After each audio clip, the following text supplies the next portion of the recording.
Bienvenido a este nuevo episodio del Espacio Digital de Frente con Óscar Ortiz. Hoy conversaremos sobre las perspectivas del mercado internacional de combustible, del gas natural y cómo los últimos acontecimientos a nivel internacional están impactando el mercado de los energéticos, que es imprescindible para el buen desenvolvimiento de la economía. Hablaremos con un amigo de este programa, Álvaro Ríos, ingeniero químico graduado por la Universidad de Texas A&M en los Estados Unidos, con posgrado en la Universidad de Houston en Ingeniería Química. Ha sido secretario de la Organización Latinoamericana de Energía y ministro de Hidrocarburos. Actualmente socio consultor de la consultora Gas Energy Latin America, dedicado al estudio y el análisis de los temas energéticos de todo el continente latinoamericano. Estimado Álvaro, muchas gracias por aceptar esta invitación. Óscar, buenas tardes o buenas noches. Uno ya no sabe a qué hora se emiten los programas, ¿no? O sea que es buenas 24 horas. En el mundo digital. Así es, sí. Bueno, Óscar, como dices, es cierto, ¿no? El mundo antes de la guerra, de la invasión de Rusia a Ucrania, Óscar, el mundo ya venía en un cambio de, como tú y todos han escuchado, de lo que se llama la famosa transición energética, ¿no? Entonces, unos 5 años atrás, incluso antes de la pandemia, se puso un freno a mucha exploración y explotación de hidrocarburos, sobre todo de parte del financiamiento, ¿no? Los accionistas de las empresas, por ejemplo, internacionales que operan en todo el mundo, los accionistas vendían sus acciones y la empresa no cambiaba de rumbo en una matriz energética diferente, ¿no? Y también varios lugares del planeta que han, diremos, vetado exploraciones, como en el Tarija, en el caso de Tarija, por cuestiones de protección al medio ambiente, ¿no? Entonces, cuando viene la pandemia, esta situación de freno a la actividad exploratoria se radicaliza más por los bajos precios. Post pandemia lo que tenemos es que la demanda del mundo vuelve a la normalidad y bueno, todo comienza a crecer nuevamente, la economía mundial vuelve a crecer y pues los hidrocarburos y los energéticos habían subido un freno, ¿no? Y bueno, yo personalmente pienso, para ya entrar de pleno en el programa, que todavía estamos muy lejos de poder llegar a descarbonizar el planeta tal como se planea en los foros internacionales, Óscar. Está muy difícil, las energías intermitentes, programas muy intensos en Alemania, en California, han resultado muy dificultosos porque pues, son energías todavía intermitentes, ¿no? Se necesita el respaldo para esas energías. Y bueno, las baterías de almacenamiento no están todavía ahí, son demasiado caras. El litio, como hemos visto, está carísimo. Y entonces la transformación mundial, muchos la quieren acelerar y no va a ser posible. El mundo aún consume 80% de combustibles fósiles, ¿no? Y dentro de esos combustibles fósiles, lo que deberíamos tratar primero de hacer, Óscar, es reemplazar el carbón por el gas natural en la generación de energía eléctrica. Es un primer paso súper fundamental, especialmente en los países de Asia, Europa y Norteamérica, donde el carbón es utilizado muy fuertemente para la generación de energía eléctrica, Óscar, ¿no? Entonces, este preámbulo para luego entrar a la invasión. Llega la invasión y los europeos pues se asustan, Rusia amenaza con cortes y los precios de los energéticos se van por las nubes, ¿no? Tenemos un petróleo cerca de 122, 23 dólares el barril hoy. Tenemos gas natural que normalmente costaba 8 o 9 dólares el millón de BTU. En el mismo lugar, ahora ese gas cuesta 20, 25, 30 dólares el millón de BTU. Entonces hay una situación muy compleja dentro de este contexto y pues la disrupción del suministro de Rusia, no quiere decir que ha parado, pero sí los canales de suministro y la logística cambia totalmente. Y esto hace, por ejemplo, que el diésel esté algo escaso en el mundo y haya que salirlo a buscar los países que no tienen que salirlo a buscar desesperadamente y muchas veces tienen que prepagar por el diésel meses anticipado para que te puedan despachar oportunamente y no te desabastezcan, ¿no? Algo así le ocurre a la Argentina, por ejemplo, que tú estás viendo la escasez fuerte de gasoil, ellos le llaman gasoil, que pues no llega al mercado, especialmente para un país agro como es Argentina, ¿no?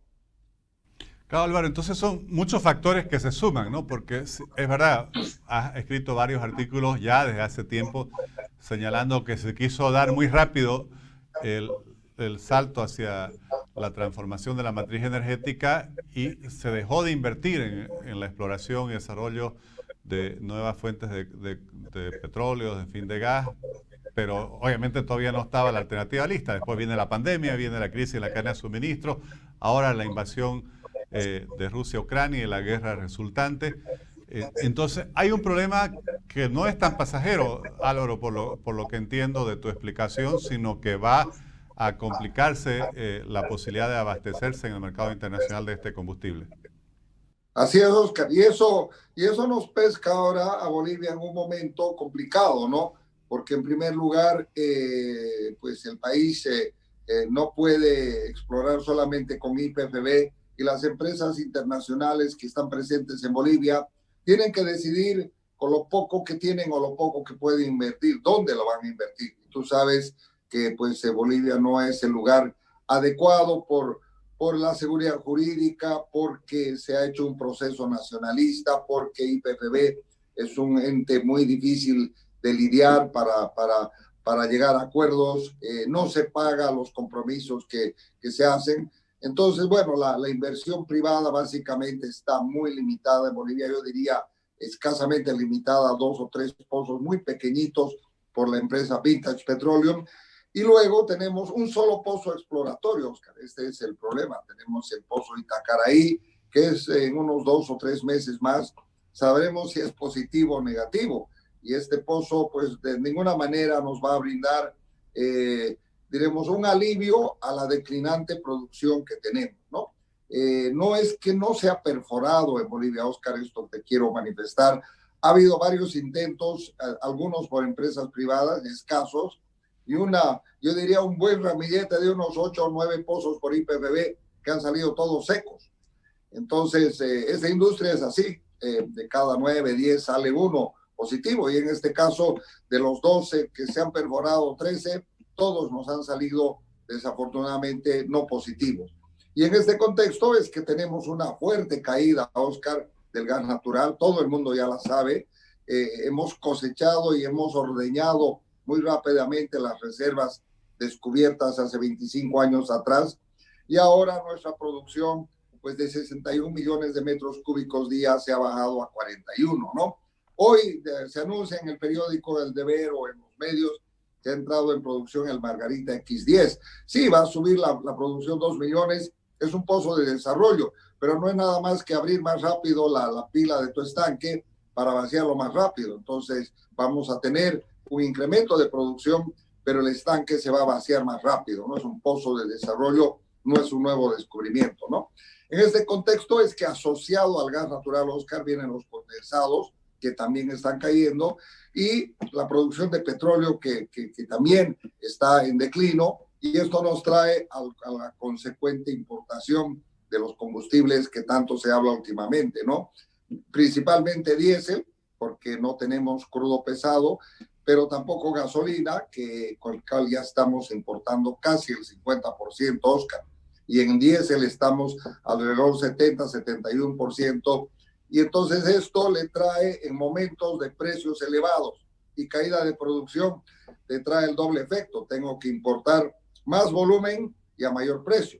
Y eso es lo que nos está golpeando en este momento, donde las importaciones de este primer cuatrimestre ya van cerca a los $1,000 millones, y con los nuevos precios, porque se siguen aumentando nuestras importaciones de gasolina y diésel, van a ser algo, estimamos en la consultora, algo así como $3,200 millones más o menos hasta fin de año, ¿no?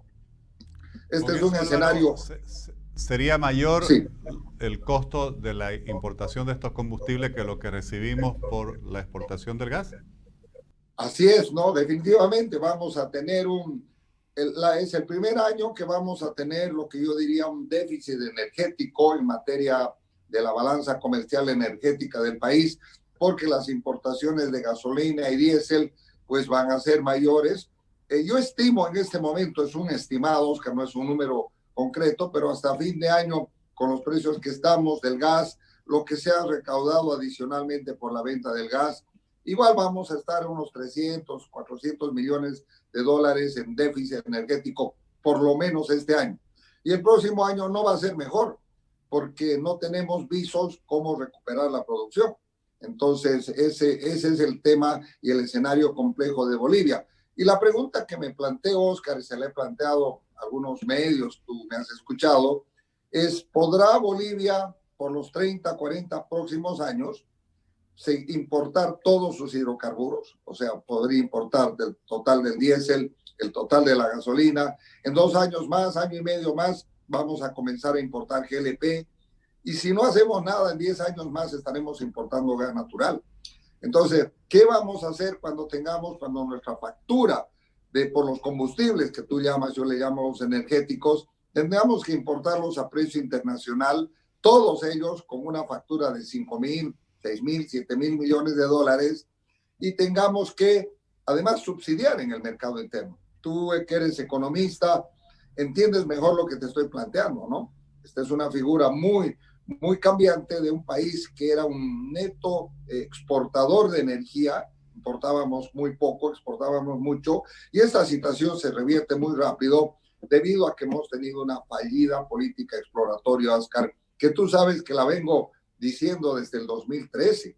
Esto se veía hace 8, 9 años atrás, y los encargados de la política pública no han tomado las decisiones correctas a donde nos están llevando ahora, ¿no? Álvaro, mencionabas el caso de la Argentina, que tenemos muchas similitudes porque así, obviamente ellos son productores mucho más grandes que nosotros en materia de alimento y por lo tanto grandes consumidores de diésel. En este momento, cualquiera que entre a un periódico o un portal de noticias argentino va a ver que una de las principales noticias es, como comentabas, la falta de gasoil, que es lo que llamamos diésel en Bolivia. Aquí hemos tenido algunos días de dificultades, creo que temporalmente se lo ha superado. ¿Qué perspectiva tiene el país para poder abastecerse de este combustible y evitar un impacto negativo mayor a la actividad productiva y al transporte? Ok, si tú ves, y he lanzado un tuit, no creo que lo has podido ver, y decía, ¿por qué hay escasez de diésel en Venezuela, en Argentina y en Bolivia? ¿Sí? 3 países que producen. Es precisamente por los subsidios. Los subsidios son perversos, Oscar. Y en segundo lugar, principalmente en Venezuela y en Bolivia se da porque hay un solo ente controlante de este combustible, ¿no? Entonces acá en Bolivia lo que tenemos, el único que puede importar, el único que puede refinar, el único que puede comercializar al final y entregarle combustibles a Bolivia es YPF. Y si YPF cualquier cosa no hace adecuadamente, pues la situación para el transporte, para el aparato productivo se complica.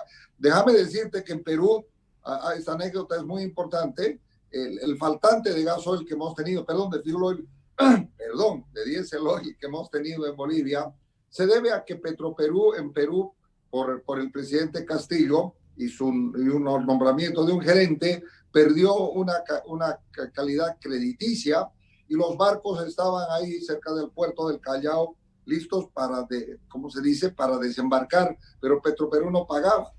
Entonces, esta situación produjo que ese diésel que tenía que venir a Bolivia, y es la razón principal, una de las razones principales para el desabastecimiento acá. Entonces, pero en Perú esa situación se resuelve muy rápidamente. Hay 3 o 4 proveedores privados que entran a actuar en el mercado, que es de libre competencia, y diremos que practican precios internacionales. La situación de Bolivia es difícil porque dependemos de YPF, e YPF depende del Banco Central de Bolivia. Entonces, para importar, seguramente recurre a recursos que tiene el Banco Central de Bolivia, porque yo no creo que las utilidades de Bolivia o de YPF sean necesariamente abultadas. hemos visto los últimos resultados y realmente, diremos, algunas de las unidades ya trabajan a pérdida. Es decir, que el Estado se ha vuelto, diremos, es el que le tiene que satisfacer de necesidades energéticas al país. No es un sector privado como en otros países y esa, diremos, es la causa del desabastecimiento, ¿no? Entonces, el panorama, Oscar, es muy complejo, yo lo veo difícil hacia adelante. Quiero decir que si no hacemos un nuevo ciclo exploratorio, la situación y las perspectivas económicas de Bolivia de corto, mediano y largo plazo son muy duras. No sé si el país tiene los 5,000, 4,000, 3,000 o 6,000 o 8,000 millones de dólares para importar todos los energéticos por año, te estoy hablando, en los próximos 20, 30, 40 años. Esa es la pregunta que me planteo y qué solución le vamos a presentar al país ante esta perspectiva de caída de producción preocupante y tal vez de precios internacionales que pueden reducirse. Pero igual, la situación de importar todos los combustibles en Bolivia, Oscar, es muy dificultosa. Sabemos lo estrecho que estamos en los dólares y cada vez tenemos que después sacar más dólares afuera, teniendo el recurso dentro de la tierra, ¿no? Es un problema muy similar, Oscar, al de los transgénicos, ¿no? Estamos importando maíz transgénico, pero no permitimos legalizar su siembra o usar semilla transgénica. Lo mismo, tenemos petróleo y gas bajo el subsuelo y lo estamos dejando bajo la tierra. Entonces, no podemos, creo que es un crimen dejar esos hidrocarburos y tener que importarlos todos, ¿no te parece? Álvaro, lo que dices es muy importante porque además lo afirmas categóricamente. Sí, Bolivia tiene más gas y petróleo por descubrir. Lo que falta es crear condiciones para poder desarrollar las exploraciones necesarias.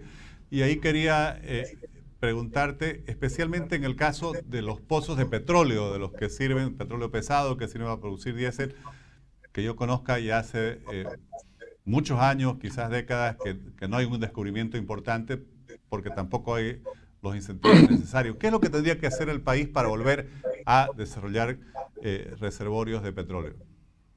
Primero, volverse creíble ante las inversiones, Oscar. En el norte de Santa Cruz y la zona del Chapare, donde están los ofidios, no sé, los campos de víboras, Sirari, no sé qué, son puros nombres de ofidios, ¿no? En esa zona hay varios campos pequeños que todavía se puede hacer algo de recuperación mejorada, pero no se hace porque las condiciones no están dadas. Entonces, se puede levantar 3,000, 4,000 barriles por día, 5,000, que puede ser un alivio, ya lo hemos dicho varias veces, pero el Estado y el gobierno ni nadie pide esta situación y las regalías en los departamentos productores siguen cayendo y van a seguir cayendo y veo a todo el mundo pelearse por el IDH, cuando el IDH, el 32% de cero, Oscar, sigue siendo cero, o el 11% de cero sigue siendo cero. Y en este contexto ese debería ser un primer paso, debería de una vez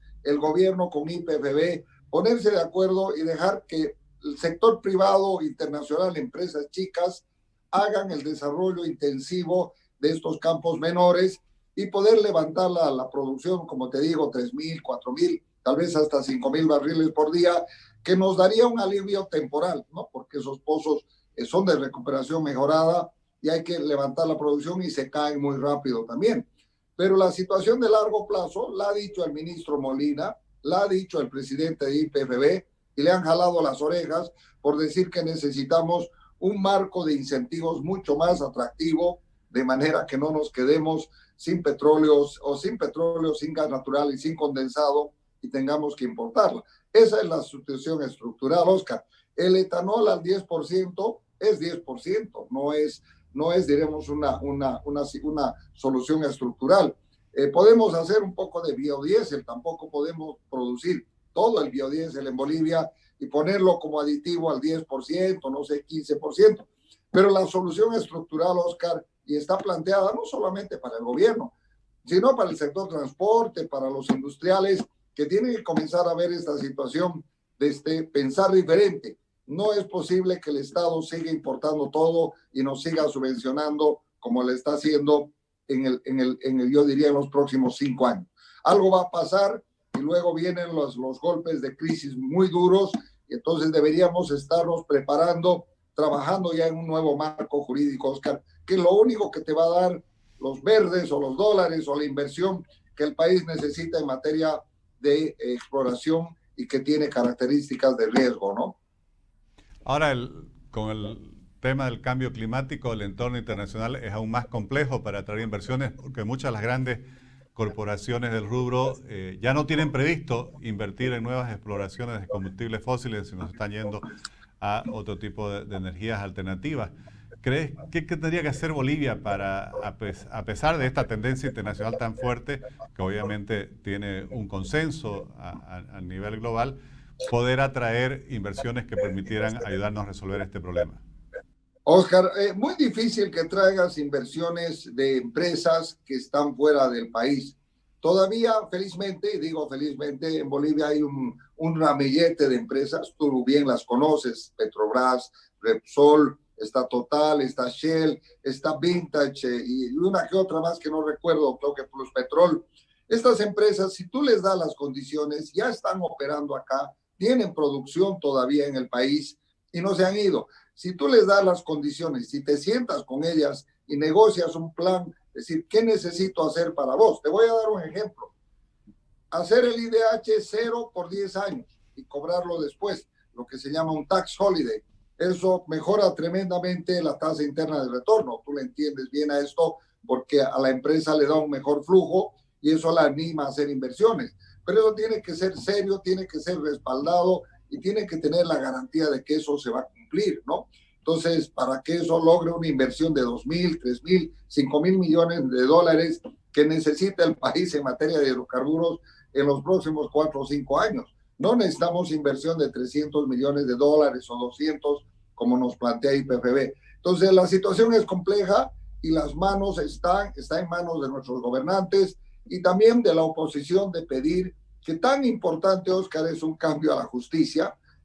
Hemos visto un acto de injusticia para mí, lo que ha pasado en materia de justicia recientemente, pero también es tan importante un cambio de norma y de incentivos y de un cambio al modelo que tenemos en el sector de hidrocarburos, porque nos va a golpear a los bolivianos donde más nos duele, y en este caso nos va a golpear en el bolsillo, Oscar. Estimado Álvaro, solo una última pregunta en función de lo que acabas de mencionar. Hace algunos años, no mucho, se aprobó una ley de incentivo en la cual incluso se retenía, por así decir, o se confiscaba una parte del IDH de los departamentos y municipios para incentivar la exploración. ¿Qué falló que no funcionó este esquema? Ese esquema de incentivos, el primer elemento que constituye la falla de ese incentivo es el no cumplir. Y IPFB a las dos empresas, creo que eran dos, que incrementaron producción no les pagó. Entonces ahí el incentivo. Por eso te digo, es la credibilidad de lo que proyectes adelante. Entonces, si vamos a hacer un incentivo como ese, que podía haber funcionado en su momento, tal vez ahora ya no funciona, pero hay que verlo en un contexto de credibilidad en primer lugar. En segundo lugar, es que tenemos unos reglamentos totalmente confusos, nada claros, totalmente, yo diría, entrelazados en sí, que no te permiten decir con claridad cuál es hidrocarburo nuevo, cuál es hidrocarburo viejo, sobre qué vas a pagar el incentivo. Entonces, esto tiene que corregirse. Y yo lo principalmente creo es que esto debe establecerse por ley, porque un decreto supremo lo cambian de la noche a la mañana. Ahí en Argentina han sacado un decreto supremo para garantizar dólares de libre disponibilidad, pero nadie le cree al gobierno argentino. De la misma manera, entonces tal vez un cambio a la ley de hidrocarburos solamente para el sector del upstream es tremendamente importante y necesaria, Oscar, y ojalá pues desde tu programa podamos seguir repitiendo esto, que ya lo venimos diciendo hace 7, 8, 10 años atrás, que el país se nos va a morir y se nos muere si seguimos y continuamos importando hidrocarburos al ritmo que vamos también declinando en su producción, ¿no? Estimado Álvaro, muy ilustrativa tus explicaciones y obviamente tu conocimiento del tema. Te agradezco mucho por haber participado en este episodio con un tema tan importante para la economía y el desarrollo de Bolivia. Así es, Oscar. Un abrazo y hasta la próxima, ¿sí? Con gusto. Muchas gracias.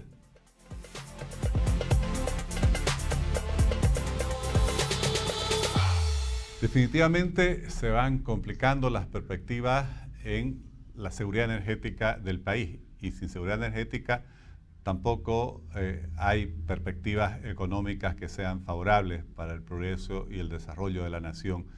Ya teníamos problemas internos por la declinación de la producción, por fracasos exploratorios, por la falta de atracción de inversiones. Las tendencias del cambio climático, que Álvaro Ríos las explica muy bien, lo que hacen es postergar o suspender las inversiones en lo que son combustibles fósiles, hidrocarburos, y esto obviamente afecta a países como Bolivia.